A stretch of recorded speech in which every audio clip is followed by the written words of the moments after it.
In the quiet town of Willow Creek, where most days felt the same, something extraordinary happened, something that began with a little girl standing in the rain, holding a soggy backpack, staring at the helicopter that had just landed in her yard. The wind whipped through her small ponytail as the blades slowed, and out stepped a woman in a sleek gray suit, her heels sinking into the soft grass.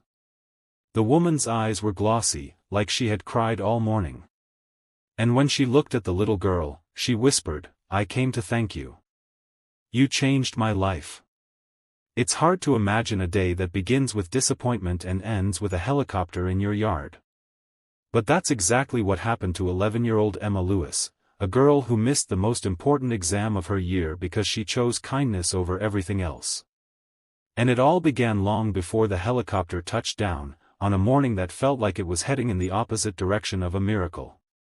Before we jump into this unbelievable story, make sure you subscribe, like, and comment to support our channel, Kindness World.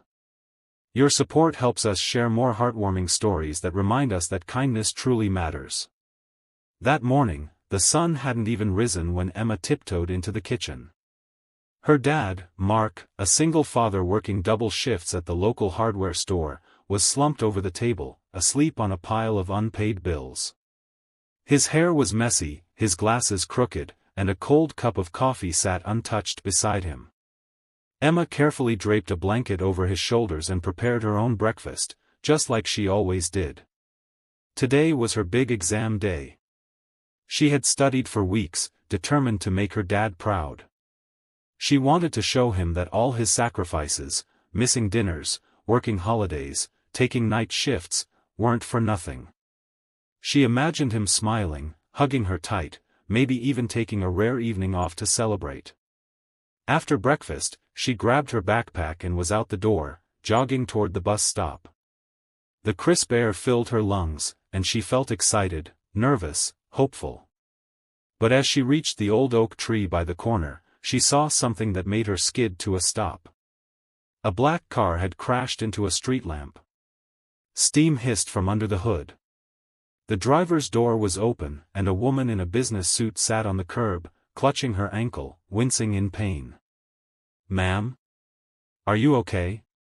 Emma asked, dropping to her knees beside her. The woman tried to stand, but her face twisted in agony.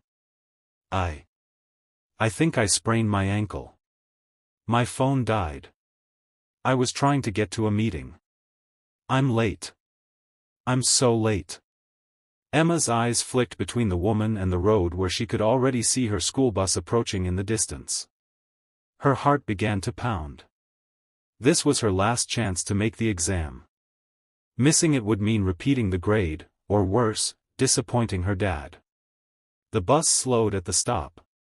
The doors opened with a soft hiss. But the woman beside her looked terrified, helpless, alone. Emma made her choice. She waved the bus away. "I'll help you," she said softly. The woman stared at her in disbelief. "Sweetheart, don't you have school?" "I do," Emma replied, trying to sound brave. "But I can't leave you here." Emma helped the woman, whose name was Claire, into her damaged car just to keep her warm from the morning chill. Then she ran to the small grocery store down the block and asked the clerk to call an ambulance. While waiting, Emma stayed by Claire's side, talking to her, handing her tissues, even making her laugh despite the pain. She didn't leave until the paramedics arrived and assured her they would take care of everything. Only then did she walk to school, her backpack feeling heavier than usual. Her teacher met her at the door with a sympathetic sigh. "I'm sorry, Emma," she said. "The exam started an hour ago. There's nothing I can do." Emma tried to smile, but her throat tightened and her eyes burned. She had done the right thing, she knew that, but it still hurt. She felt like she had let her dad down. That afternoon, when she walked home, she prepared herself to tell her father everything. She rehearsed the story in her head, expecting disappointment, maybe frustration. But when she got to the house, he wasn't upset at all. He knelt down, cupped her face, and said, "You helped someone who needed you. I've never been more proud." The next day was quiet. Ordinary. Until it wasn't. A thunderous roar shook the windows. A shadow swept across the yard. Mark rushed outside first, shielding Emma behind him, until they realized what it was. A helicopter was landing. In their yard. In Willow Creek, where nothing like this had ever happened. The door opened, and out stepped Claire. But she didn't look like the injured, shaken woman Emma had met the day before. She looked powerful, polished, and surrounded by a team of assistants.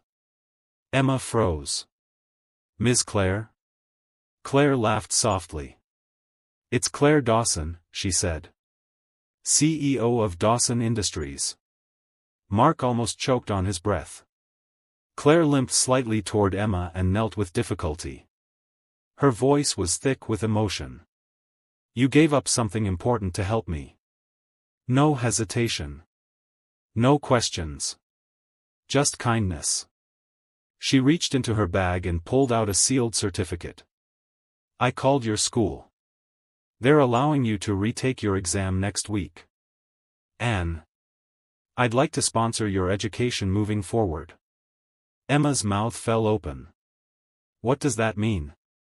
"It means," Claire said with a warm smile, "you'll never have to worry about school supplies, fees, books, or anything else again.